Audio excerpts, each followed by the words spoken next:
Are you guys able to see it? Yeah, we can see. Okay, very good. Go ahead, Doc. Thank you. Thank you all for inviting us and joining us here this morning or afternoon, depending on where you are. So the topic today is about how do you achieve continuous compliance in the hybrid cloud? There is a set of challenges and a set of solutions that we have. So the way we thought we would do that is Raj and I, we'd kind of present it as I'll try and present the challenge and the problem and why it is a problem. And then Raj will try to provide the solutions side of the site. So we understand both the challenges as well as the solution. So meeting regulatory compliance has become important and challenging.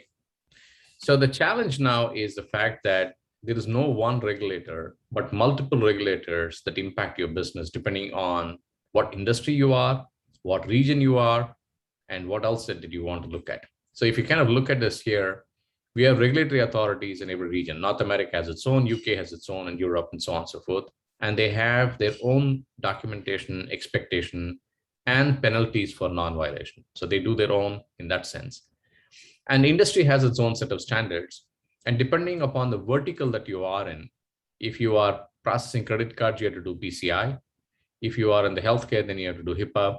If you're in something else, you may have a different set of requirements. And depending on specificity of where you are, if you're in California, you're required to do the California privacy requirements and so on.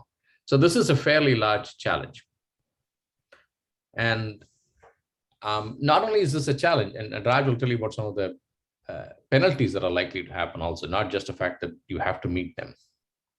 Yeah. So, like Doc said, when it comes to compliance, many people used to think and as it's a checklist, right? One thing that Doc and I will say any day is being compliant is not secure. Being secure doesn't mean you're compliant.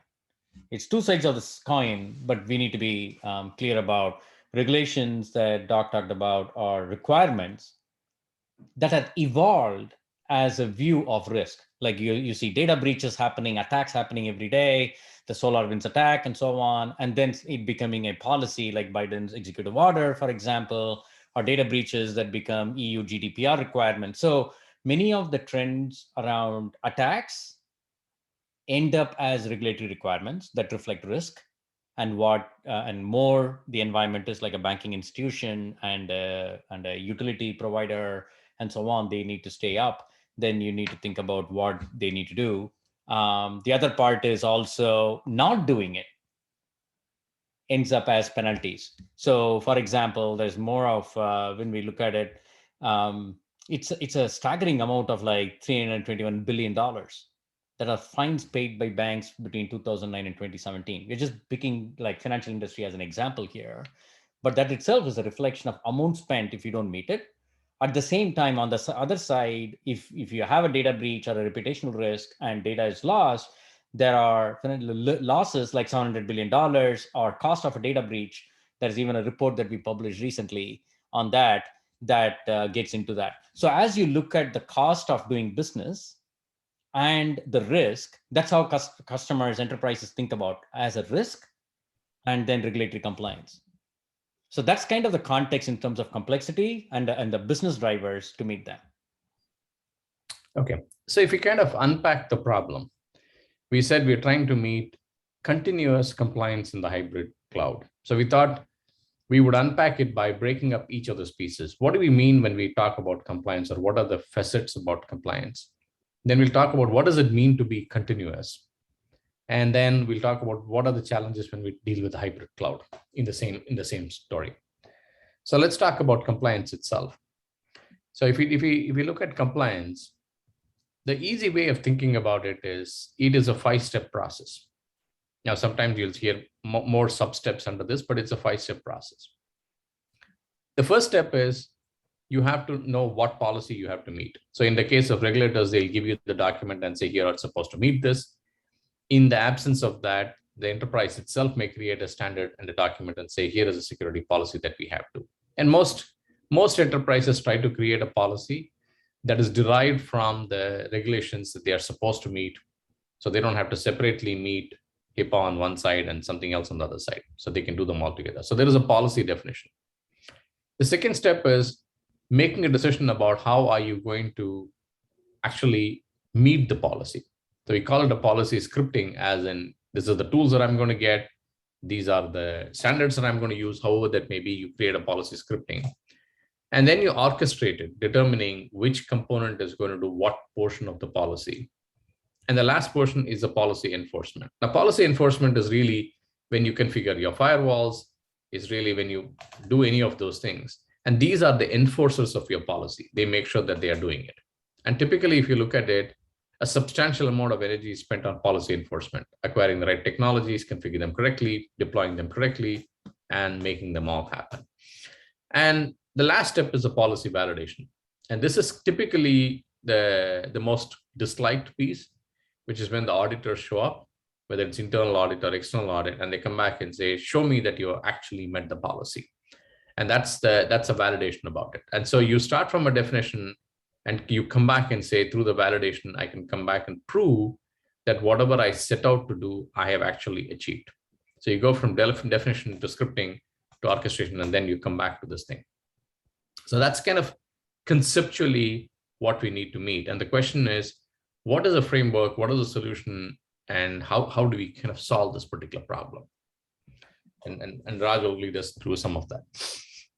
So, like Doc said, it's about from a policy because policy is such an overloaded term, right? In the technology industry, and as technicians and academia and people who work on these spaces, from a regulatory perspective, policies are defined as regulatory policies or risk policies, could be in natural language like English documents, or requirements captured in like HIPAA or GDPR and so on and so forth, like Doc said.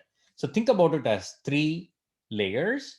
One is definition of policies that are out there, and how do you think about them?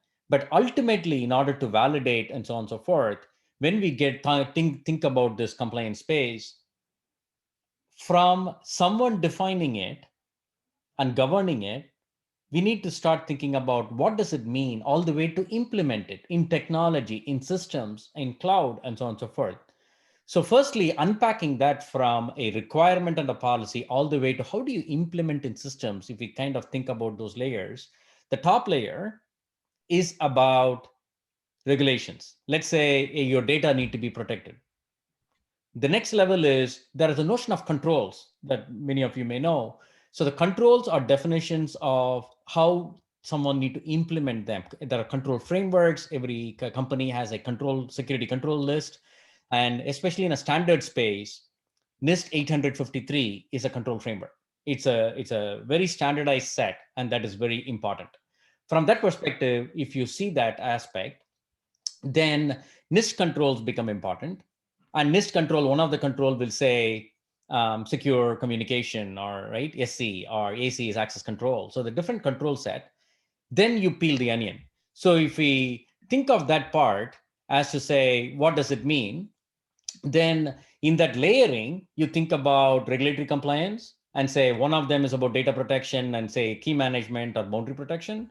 It becomes controls in that level, like SC7 or SC12. The next level is you need to think about how do you implement them in a given environment, like in IBM Cloud. When you say boundary protection, you have seen Capital One breach and other breaches out there that happen in terms of when they put the sensitive data in object store and buckets and expose it to the internet. Why do you need to ever expose a bucket or a database directly to the internet? You must not, you should not. If you think about it, it's boundary protection. How do you have a zero trust approach to protecting it?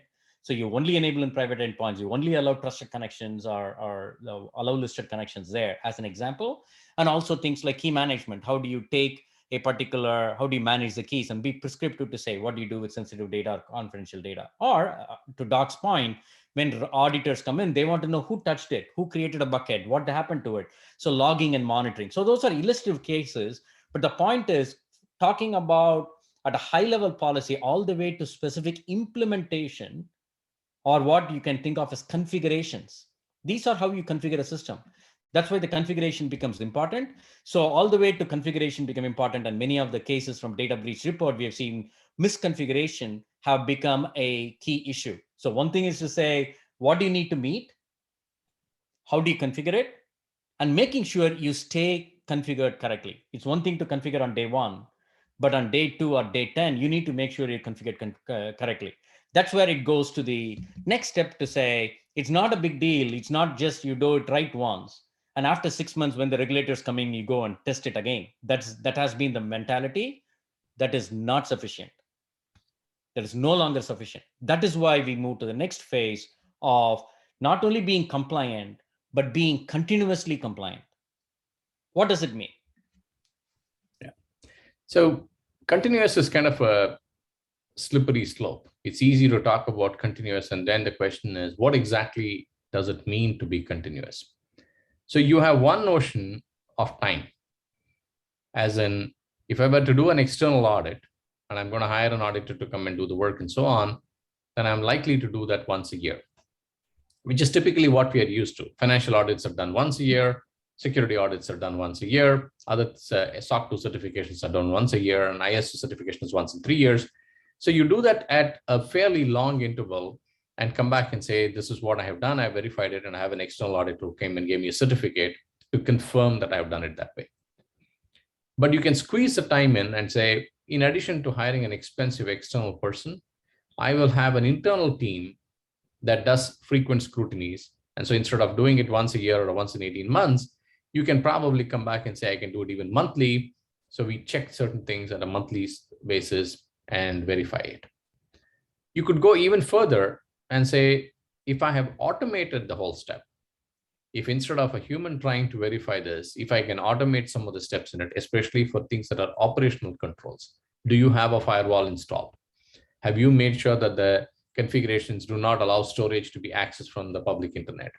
Have you made sure the storage is accessible only for people with right access? These are things that you can verify programmatically. And if you can't verify them programmatically, you can come back and say, I'm going to run it even once or twice a day. So you kind of have the sense of continuity by saying, I've squeezed the interval from 1 year to 1 month to even multiple times a day. And therefore, I have this notion of continuity. But here's the challenge. No matter how much continuous you try to do, even if you do it twice a day, for attackers who are constantly sniffing around, that interval between morning and evening is sufficient for them to get in and get havoc. So which means in some sense, the frequency alone is not sufficient. We have to get to the next step. The second option that you have or approach that you can do is, instead of deploying something and then verifying that it's correct, which is usually the way that happens in an audit. Something is running and you verify that it's correct. So you define, you describe it, then you deploy it, and then you verify it. You add more of a gate to say, I've defined it and I've described it, but before I deploy, I want to verify. Now, this is possible because of the fact that we now programmatically create our infrastructure. So if you were physically going and putting a firewall, if you're doing something of that nature, you could not verify it because till you have installed it, how do you verify it? But if now my firewall is a virtual firewall, if my constraints and how I do that is through a VPC and putting constraints on it, then I can define it programmatically and say, go create this firewall, add this particular rule to it, add some restriction on it, prevent it from being accessed from here and so on. I can do it programmatically, which is kind of infrastructure as code. I can verify the code, and then I can choose to deploy it. So you're getting into a model where you can come back and say, instead of doing the define, describe, deploy, and then verify, I'm switching my paradigm to say, I'm going to go through define, describe, verify, and only then deploy it. So that's the second kind of option that you can create in continuity, because now I can say, even before deployment, I verified it. So therefore, I'm continuously checking it. My continuation is anytime I make a change, I'm checking it. That's the second approach that can be done, but not everything is doable. The third approach that you can do is use a combination of blocking or governing specific things and say, I have a stop. So I'm not going to let you do certain things at all. So as an example, if you are a US entity and don't want your data going outside of the US, as you are in the federal government or anything else, or equally well, if you're in Germany and don't want the data going out of Germany, you can put a constraint which says nothing that ever should be created, no storage should be created, no data should be ever sent outside of this region. So that's something which you can put a stop on. Couple that with a detective model, where you come back and say, I'm going to check something if it's going wrong and have a rapid remediation. As in, I detected, I have a series of systems through which I can do a rapid remediation. So the third kind of approach says there's a stop for certain things, there is a rapid discovery, and there is a fix that goes along with it. So that if you make this iteration of, I'm going to check a few things, I'm going to detect it quickly, and then I'm going to fix it, that's another way of creating continuity. So you can either do it saying, I'm going to do it more frequently.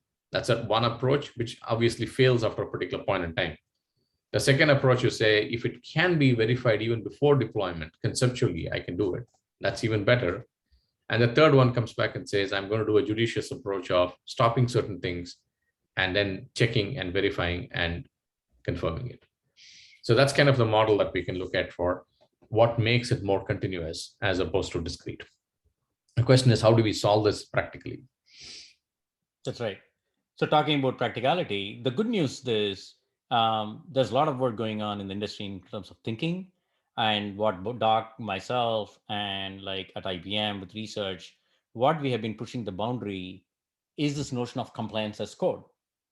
All of you have probably heard of infrastructure as code, right? So no longer do you need to manually go click around and deploy something and manually deploy workloads into cloud and so on and so forth. But the notion of treat infrastructure itself as code, what does it mean? Just not software and codifying business logic to say, do a payment processing, but orchestrating a server, a database, a firewall, and so on and so forth as code. If you think about it, compliance as code is about getting that from in terms of those policies all the way to implementation. So thinking about that life cycle that Doc talked about and simplifying it into 3 steps. At some point between when you think of an enterprise setup, there are security officers and compliance officers who worry about security posture, compliance, are we doing it right? On the other side, the application teams are trying to innovate at speed, they are going to push. So first step is somebody need to sit down and define these policies and codify these policies in terms of configurations and controls and reference architecture. So when you define these control profiles, what we call profiles are a set of statements. Let's say you want to make sure your profile meets a particular regulation, a set of NIST standards or CIS benchmark. You can go to IBM Cloud and Security Compliance Center and say, I want to meet the CIS benchmark for a Linux operating system, a CIS benchmark for IBM Cloud, a CIS benchmark for Azure or Amazon, for example, right? So when you pick that, that's an example of a standard codified internally for every control that's defined there. So you collect them and define a profile.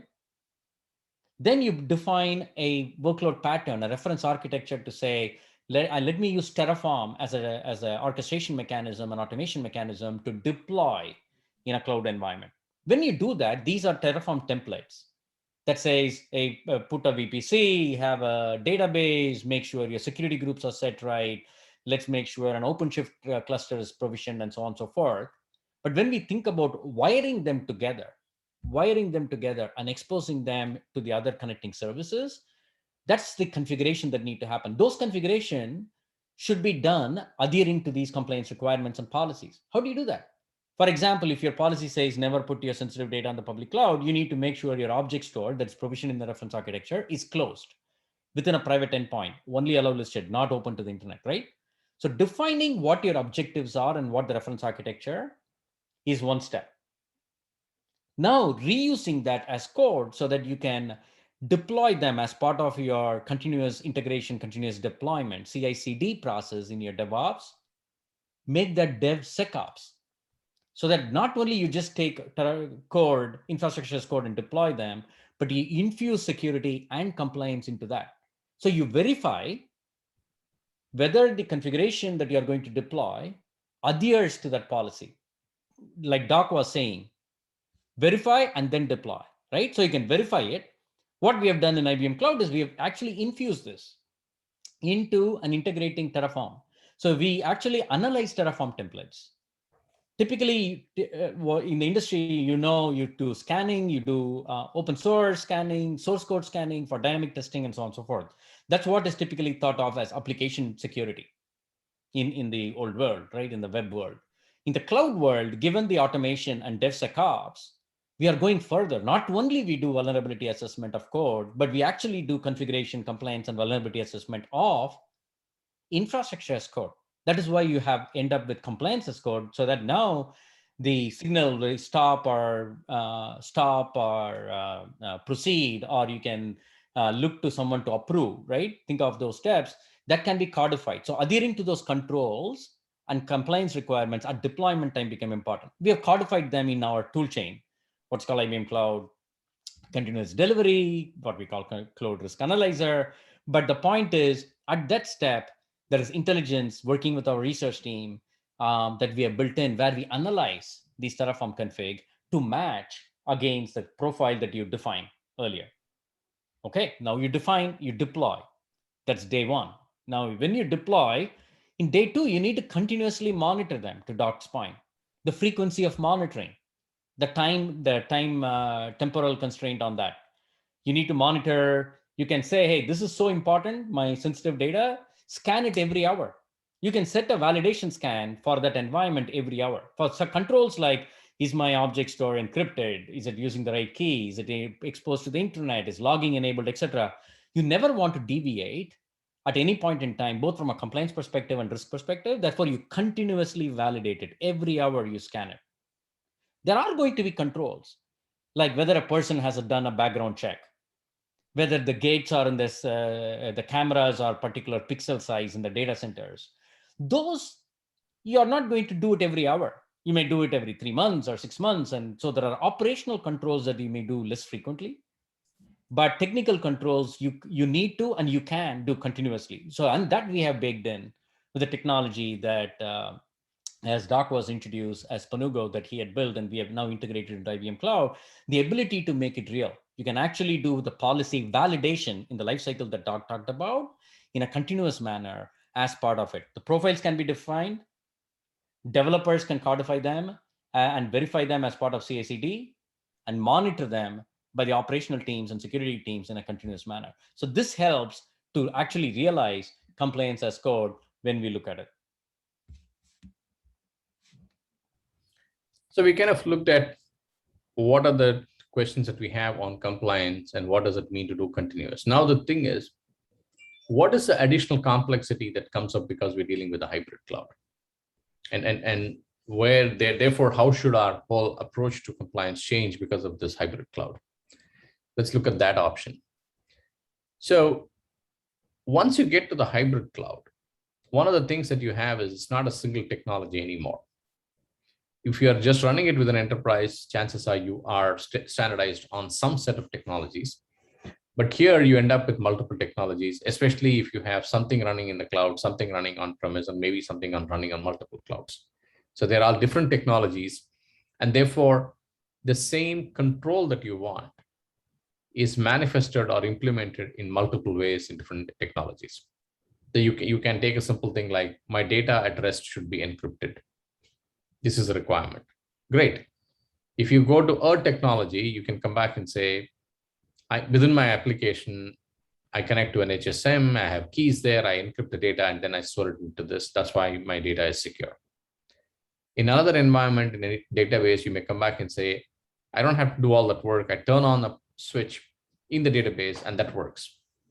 Or in a third situation, you may come back and say the cloud provides you a native ability to go back and encrypt it and also manage the keys for you. So there are different ways in which this happens. So you have dealing with a multi-technology problem. The second that you have is who owns this technology and who is managing this. In a traditional model, you were in control of everything. So you had support for it and all of that. Today, when you go and consume something from a cloud service provider, a majority of those things are not visible to you or things that you even do. So if you see the chart on the right here, it lays out what happens in traditional on-premise. All of them are in light blue, which essentially indicates that you are in charge of it. But when you get to the right end, which is software as a service, which you buy as software as a service, you don't know what environment it's run in. You don't know anything else. All that you are responsible for is make sure you use an appropriate credential to log in. And and then it's your data that you are responsible for. You decide what data you put in or don't put in. That's about all that you have. Everything else is available to you from the SaaS provider. And in between, there are different gradations. So now the question is, how do you manage this across all of it? And the reason being, as a customer, so let's say if I'm a bank and I go and collect data from my customers, now it may not even be my technology. It may be running somewhere else using some other software. But given that it's going down under my brand, I come back and say, I'm Safe Bank, please give me your data. As Safe Bank, I'm responsible for the data that's there. So this is often considered as the first party gives me the data, I am the one that's doing it. And anybody else that I use, the third and the fourth parties that I use to manage my process, I'm still responsible for what happens there. Because the regulator says you took the data, somebody came to you and said, you called yourself Safe Bank and said, give me the data. They gave it to you, you're responsible for it. So you're required to report to the regulator, including all the information from others in the state of compliance. So now there's just a challenge that you need to come back with. And so this is where the risk stays with. So they are the responsible party. So if data gets compromised, if you have to make your cardholders whole, if you have to refund transactions that happened incorrectly, etc., you as the first person who received the data or the brand that received the data, you're responsible for it, no matter who else was there. So how do you do this in a shared responsibility model? And how do you create an integrated program by which you can go ahead and do this? So that's really what we want to come back and talk about. Raj? Yeah. So, like Doc talked about, there's a technology aspect, there's a program aspect, and standardization that come into play, right? So, in order to get an integrated view from a technical perspective, think about it as a compliance dashboard, right? An operational dashboard from a technical controls perspective. There are, in the industry, there are two levels of compliance management: operational compliance, technical compliance, which is done, what we are representing here is about, is my technical controls like implementation in cloud, my databases are configured correctly, et cetera, all the discussions we had. That's key part of something that can be operational, that can be continuously monitored in an effective way. And that's part of what we offer as IBM Cloud Security and Compliance Center. Other technologies exist out there as well. Then there's another level that is about governance, risk, and compliance, which is about including non-operational processes and so on and so forth. The focus here is to look at technical control, because this is where you can automate. This is a real level where you can operationalize it, make it continuous, and continuous monitoring is possible. So if you think of this in a hybrid world, if you think of this picture for a second, you want to get to an integrated view across your stack, across your workloads that run in a hybrid cloud environment. It could be IBM Cloud, it could be other clouds, or on-premise. That's one vector, multi-cloud. Another vector is multi-technology. Each of the cloud vendors, all of us have baked in controls and configuration. When you configure cloud native services like object storage or virtual servers and so on and so forth, you're consuming them. You can configure them in the cloud. At the same time, there are technologies that you may use that is consistent and across your hybrid estate. For example, endpoint. When you want to configure an endpoint to detect file integrity monitoring in a virtual environment, you can use products like Tanium out there, right? Who's a partner of IBM, but there's a technology and there are open source tools as well, or Nessus scans that you would do when you do scanning. So when you look at that environment, you may use certain technology consistently across them. So the technology can be cloud native, or technology can be hybrid, multi-cloud, and cloud agnostic. So depending on this environment that is emerging, we need to think about how you integrate all this information into a single pane of glass. And when we say a glass and a dashboard and words like that, it is not just a UI, a user experience and a console you go to. We just need to think always as APIs. It needs to be based on APIs. That way you can automate it. That way you can gather it. You can not just get screenshots, you can actually generate reports and all of that, right? So the notion of exchange protocol is something that we've been working on to say, how do you send the result? Once you do the assessment, the policy validation that Doc talked about earlier, you need to have the ability for each environment to assess and send back the results. Let's start from there as an example. Policy validation. Before you do policy validation, and that comes in there, you need to have the ability to send the policies and say, know what, this environment is dealing with data in Europe and therefore it needs to be GDPR compliant, or but this workload runs in California, maybe different laws, and so on and so forth, right? So depending on the workload, you need to orchestrate, define the policies and orchestrate them to the particular scope, the set of things that are running your workload, so that you can say, you know what, this particular environment need to be adherent to this profile, my other environment to another profile, and then you bring them together. So the ability to integrate, ability to orchestrate the policies, it's a bidirectional discussion. For those of you who are familiar and in standard approaches like policy enforcement points, policy decision points, and policy administration points, that are architectural concepts that we have consistently used in things, systems like identity and access, and even the recent NIST architecture for zero trust architecture captures that, right?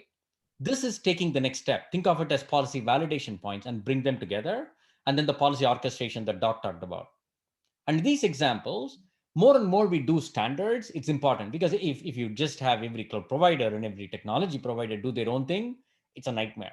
So as an open hybrid platform company, we always focus on open standards and open source. From that perspective, OSCAL is a particular standard that we have been part of and advocating for in the open. So as you think about NIST standards and OSCAL like standards, where it's a way to describe these assertions and policies for compliance, it helps normalize. So that's something that you can also think about as part of your research work to see what to contribute. And then along with it, not only OSCAL as a standard, we also have open source projects that we contribute to and lead from an IBM perspective, and others in academia and research and organizations like NIST that we work on, like projects like Project Tristle and so on and so forth. So we make it more open. That's our intent, and that's the only way we can succeed as a industry globally across all our customers to work through it.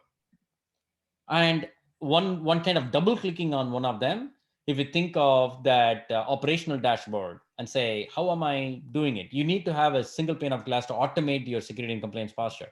You need to define them, you need to validate or assess them. If something fails, you need to remediate them and continuously monitor them. Every hour you need to have scans. So we have codified that in our products like IBM Cloud Security and Compliance Center. But as you work on projects and this area of research, think about it as we move into these new environment in hybrid cloud, edge computing, and the previous discussion was about space. It's a fascinating area. What happens if the new compliance regulation comes up about what needs to happen in space as the new space travel becomes norm, right? So when you think about these things at edge, bring them in standardization, this is where you all can participate and help in terms of new standards, new open source code, etc., so that these can then be codified as guardrails, so that when you deploy, like we talked about earlier, our ability to detect vulnerabilities or threats, continuously adapt them. So how do you do closed loops? How do you do notification, alerting, and remediations? So if something, a bucket got open, you need to be notified so that you can take action. You can take action locally, or as part of your CI/CD process and change management, you can do that as well. So as you think through that, across the board,